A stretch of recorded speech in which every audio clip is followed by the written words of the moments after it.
Hello my dear health seekers, Inga from Health Origins here, and welcome to Meal Prep for Weight Loss Week 3. So we're on Week 3. I hope you enjoyed the previous 2 episodes. If you haven't watched them and would like to have a look, go back. I'll be linking to my previous videos for you as well. And this week I'm going to try to make it a little bit snappier because week 2 was a bit long, 45 minutes, so I'll try to fit in within 30 minutes for these episodes for you so you can watch it and get on with meal prep. And this week there are 3 recipes that I'm actually going to be making. So they're basic, yummy, nice recipes to have as a staple some weeks. So I'm going to be making beetroot soup, I'm going to be making bean burgers and also some curried cabbage. So let's begin.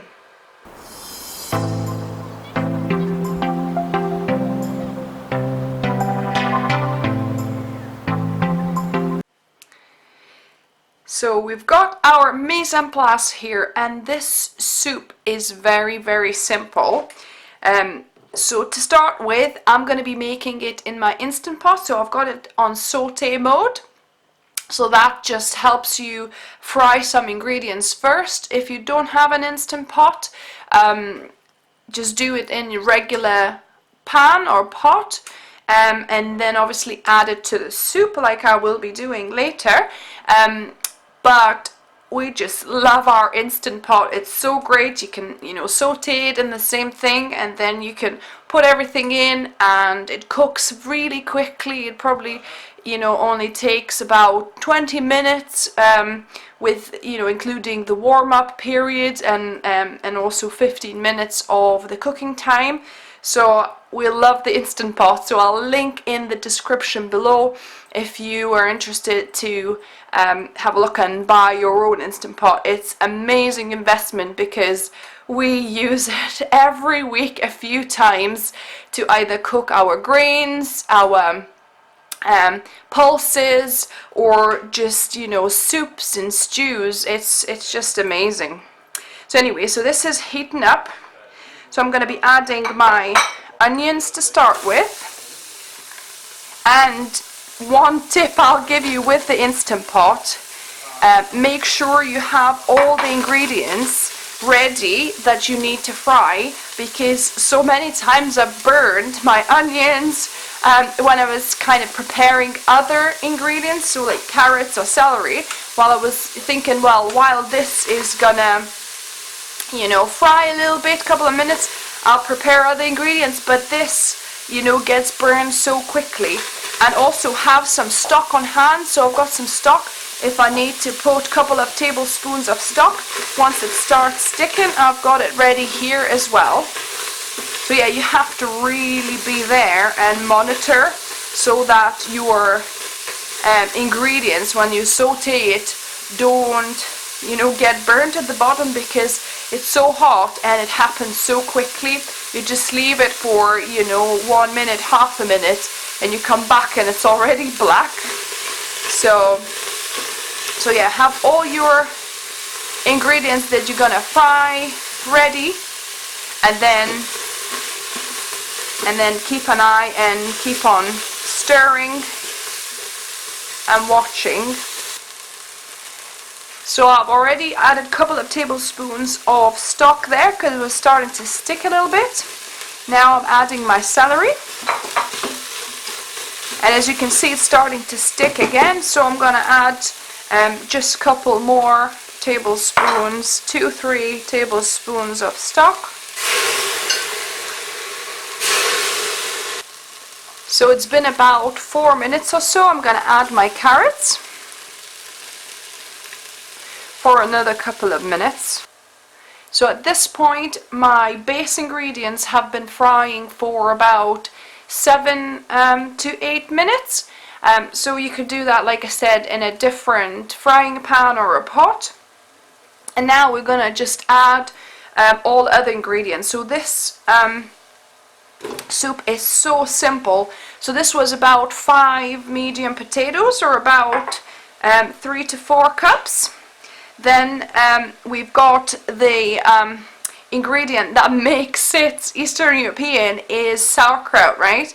So we love adding sauerkraut to soups, especially this beetroot soup. So this soup is typical of Lithuanian cuisine, also Russian, and perhaps some other Eastern European cuisines as well. And then I've got about 3 beetroots grated, so about 3 cups of beetroot.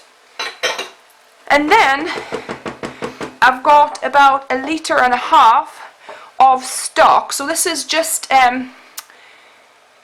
organic Swiss vegetable stock that I'm using, vegan. If you're using a different kind vegetable stock, that's fine. And then so I'm gonna just add my stock here. Make sure I get all the herbs and bits in. Give it a mix.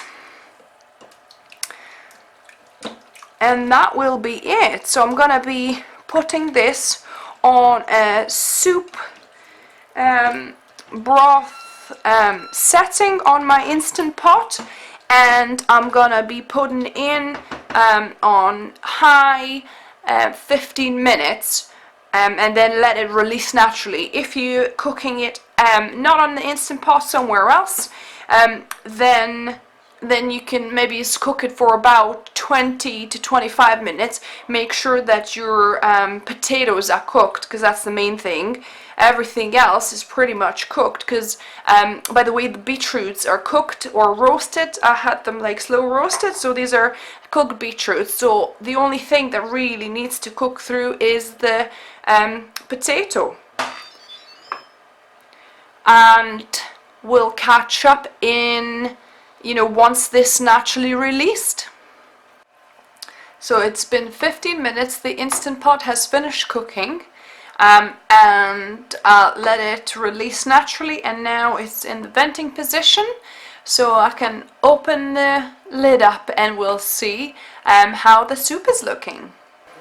So this is looking beautiful. I'm gonna dish some soup in so I can taste test it for you.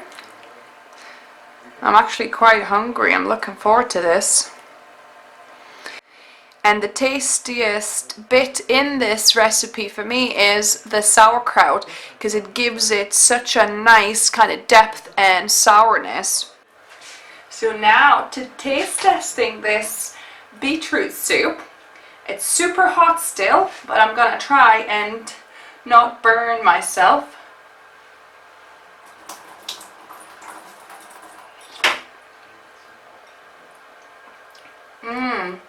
This is yummy. I'll try the potato as well.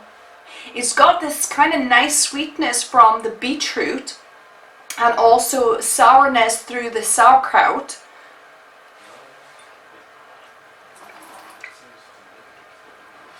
Ooh, hot. Oh my goodness. This is so yummy. Oh, potato is so hot. Whew. And I would normally have this soup with a lovely slice of rye bread, so either Lithuanian bread if I've got some, or German 100% rye, dark rye bread. It's really, really yummy. So now we're on to making quick burger patties, and this recipe is actually from Plant-Based Gabriel, so I'm going to link to his recipe down below for you, but basically it's 3, 2, 1, so what that means is it's 3 cups of beans, so any kind of beans. I've got black beans in this instance. Then 2 cups of rice, so I've got some brown basmati rice. It's a little bit stuck together, this one, but it'll be actually even better for the burgers because it'll act as a binder. And 1 is actually porridge oats, 1 cup. So 3 cups of beans, 2 cups of rice, and 1 cup of oats, but I'm gonna add oats in a little bit. In the meantime, I'm adding an additional ingredient that I've just, it's not in the recipe, but I'm adding myself. It's about 1 cup of dry fried chestnut mushrooms, or you could put any kind of mushroom, shiitake, or even just a general regular white cup mushroom.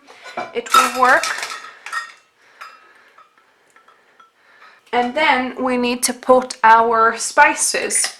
So we are putting 2 teaspoons of garlic powder.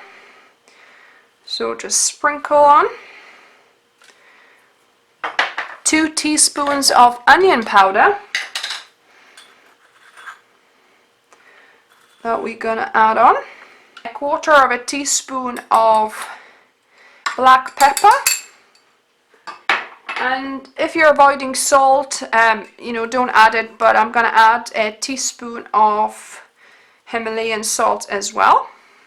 And I'm just gonna blend it, pulse it for a few seconds so that it's kind of chops it up, the mushrooms a little bit, the beans a little bit, kind of mushes it up, but we don't want it to be too mushy. We need still pieces of the ingredients in there.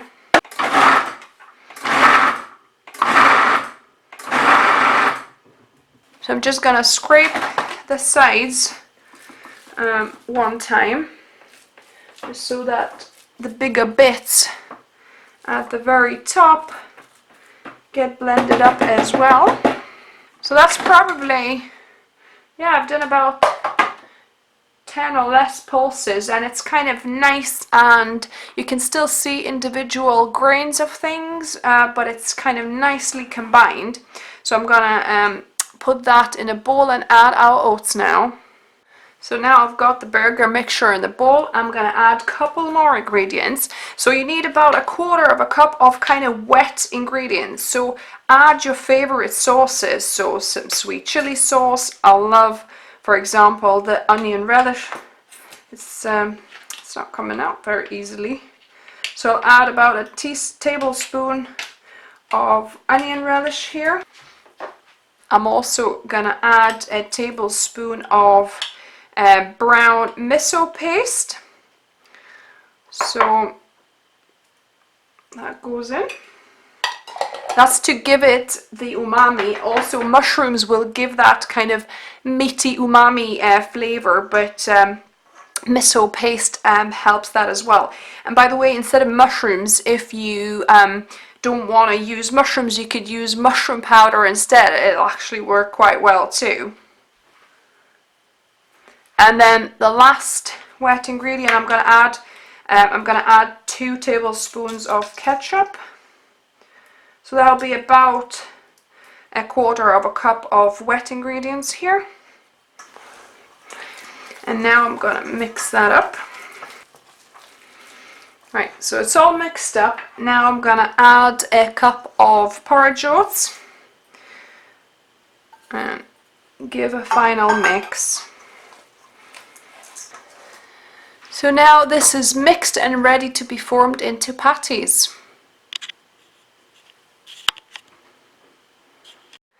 So now I've got 2 Tupperware containers lined with parchment paper in here.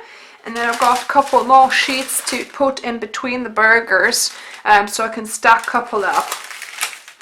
So the important part with this is, because it's quite a sticky dough, is to have your hands a little bit moist. So yeah, so my hands are slightly wet. You don't want it to obviously too dripping wet, but that they are just slightly moist, and then you form patties of the size you like, really. But these are quite nice burger size, so I'm gonna fit 2 on each layer. So just form them, and we're gonna be freezing them. So so this, although it's obviously a week's meal prep, these can last up to 6 months in the freezer.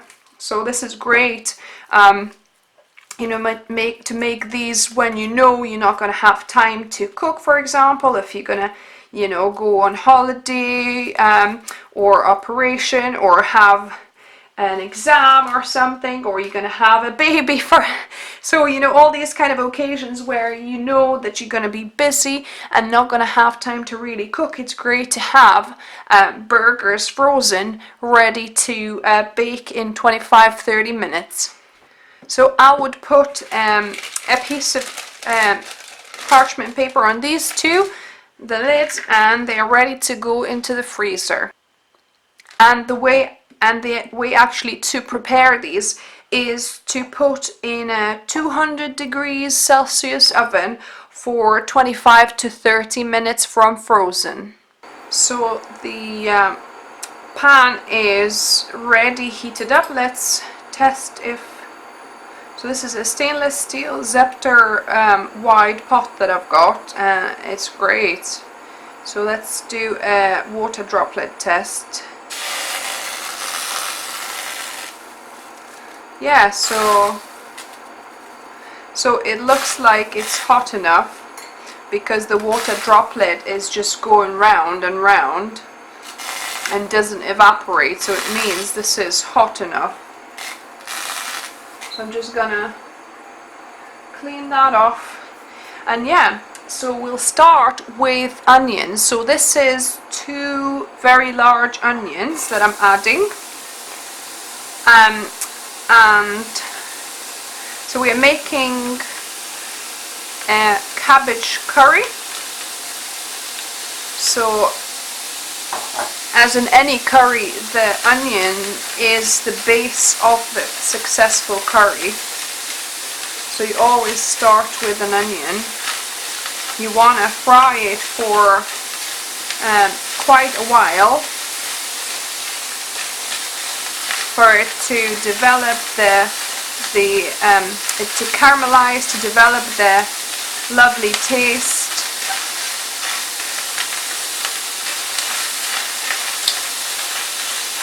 So as you can see, it's browning already and it doesn't stick very much. And when it starts sticking, because we're cooking without oil, just add a couple of tablespoons of water and that will deglaze the pan. So the onions have been browning for about 5 to 7 minutes. And I'm gonna add ginger. So this is about a tablespoon of grated ginger, or you could, you know, chop it up into small pieces, but it's about 5 centimeter piece of fresh ginger.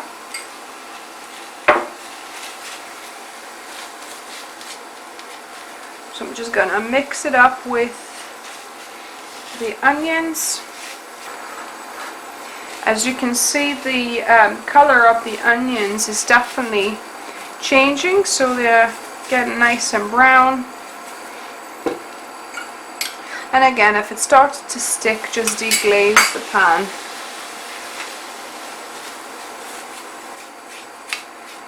So now, after about a minute with the ginger, I'm going to add 3 cloves of crushed garlic.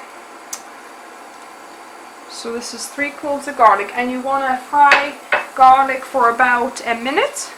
You don't want to burn it, so careful,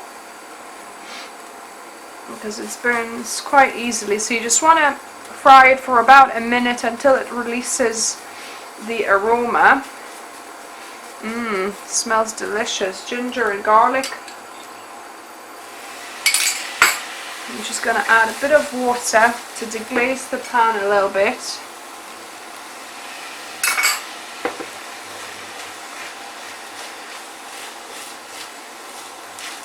And then the next vital ingredient to your curry is obviously curry powder.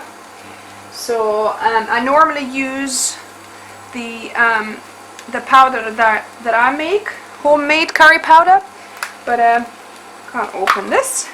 But I haven't got any, so I put about a couple of tablespoons, well that's about 2.5 tablespoons of medium curry powder. The beauty of making your own curry powder is that you can make it as spicy as you like, because we don't like it really spicy. so we can make it really mild if we put less chili. So yeah, so about a minute just to get the spices fragrant and mix it up with the onions, and don't let it burn at the bottom as well, because what we're going to be adding now, we've got another vital curry ingredient, which is chopped tomatoes. So I've got a tin of, or a can, whichever way you say it, a can of tomatoes, and I'm gonna just do a little rinse with a bit of extra water in there as well. In fact, pour about a quarter of a, or a third of a cup of water just to add to liquid here, and let this mixture to simmer for a little bit. You want the spices to kind of mix together with the tomatoes and the onion, garlic, ginger, the curry powder. So we'll cook this for about 5 minutes, and then we'll be adding our cabbage. And also something that I like doing is putting 2-3 tablespoons of ketchup into this as well. So this has been simmering on kind of medium low for about 5 minutes. Oh, it's so nice and fragrant, it's delicious. So what I'm going to do, I'm going to add a couple more kind of spices and ingredients before we add our cabbage.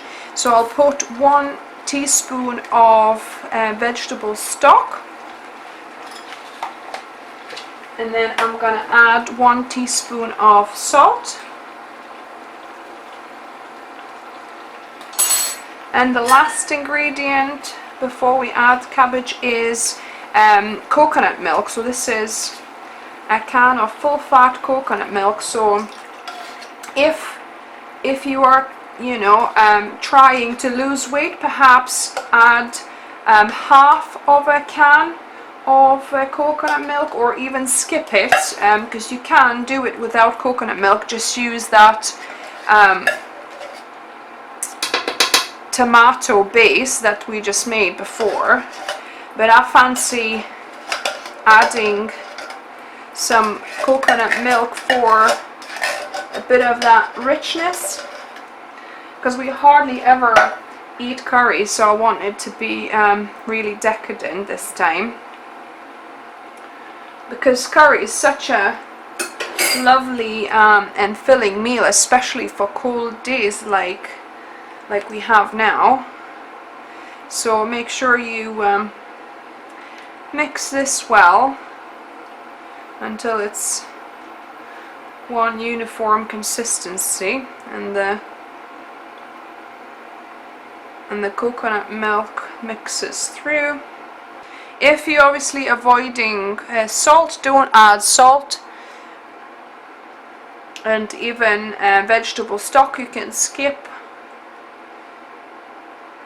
because a lot of times we actually would not put salt in the foods, and we only sprinkle it when we eat it on the plate. That way you use so much less salt actually.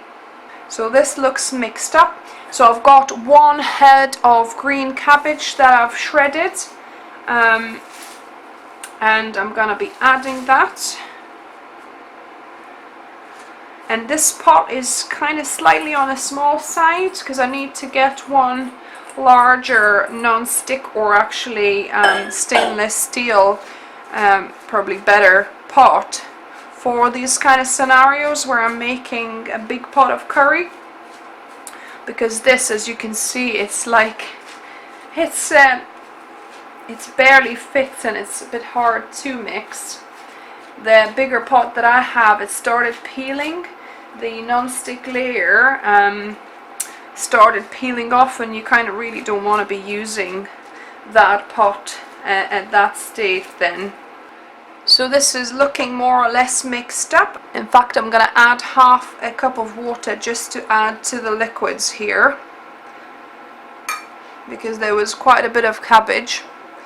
And I'm going to put the lid on and let it simmer, barely, just on, and I'm going to let it simmer on kind of medium low for about 10-15 minutes. So it's been about 15 minutes in total. It was on kind of simmering on low for about 10 minutes, and then I switched it off because Zepta pots are great that way, where it comes to kind of the edge of the green, then you can switch it off and they still keep on cooking because they're very, very insulated, so they're very good like that. I'll link to in the description below where you can get one of Zepta pots. So let's have a look. It's looking really good and it's smelling really good. So what I need to do now is to do a little taste test for you. So let me taste test this curried cabbage for you. Oh my goodness. This is so delicious. Wow. Yum. And it's not too spicy for us either, which is great. Obviously, if you like spicy, put your spicy curry powder. But oh, this is so flavorful. It was so good on rice or on quinoa. It would work as well. Yummy. So this is really a success. So this is the finished lot. So let's see what we have. So we've got 2 bits of beetroot soup. We've got some roasted vegetables. So I roasted a carrot and a swede or a turnip. So we might have some mashed swede and carrots one day, maybe, you know, with some plant milk. Should be delicious. Some salt. Then I've got curried cabbage. Then I've got some black beans, so I've used some black beans to obviously make our burgers, but I cooked about 3 cups of dry beans and there's still quite a bit left. Then I've also got some brown basmati rice here. So that will be great with curry, or we could do a mixture with beans, rice, and perhaps some of the pesto. So this is my green delicious cashew basil pesto.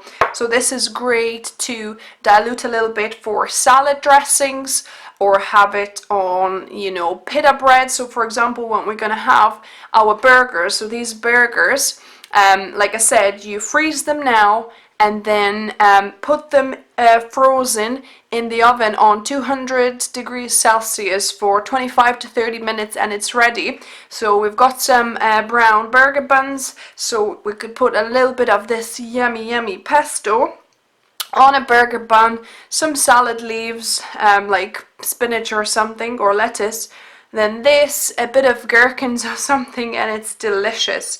And then I also have some roasted beetroot, so I've kind of roasted the 2 together, slow roasted them in the oven for about on 170, covered in a covered tin for about an hour and a half. And a tip, if you don't want all your veggies to be covered in, you know, red, because the beetroot will die, so use a silicone kind of loaf.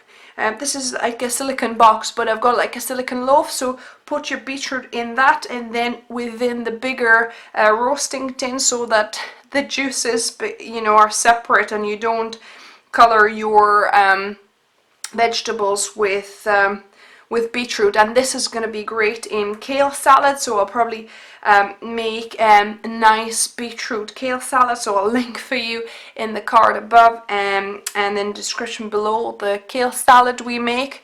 It's super delicious, or I might just chunk it up and put it with some beans and rice and mix it with a bit of pesto, so basically mix and match. And I think we've got quite a bit of food this time, so I might give one of these containers, frozen burger containers, to a lady that I know she's having an operation soon, so I'll give that to her so she can save some time and not have to worry about making a meal for a couple of days, for example, so she can have the burgers. So that is the lot. So I hope you enjoyed this meal prep for weight loss week 3 video.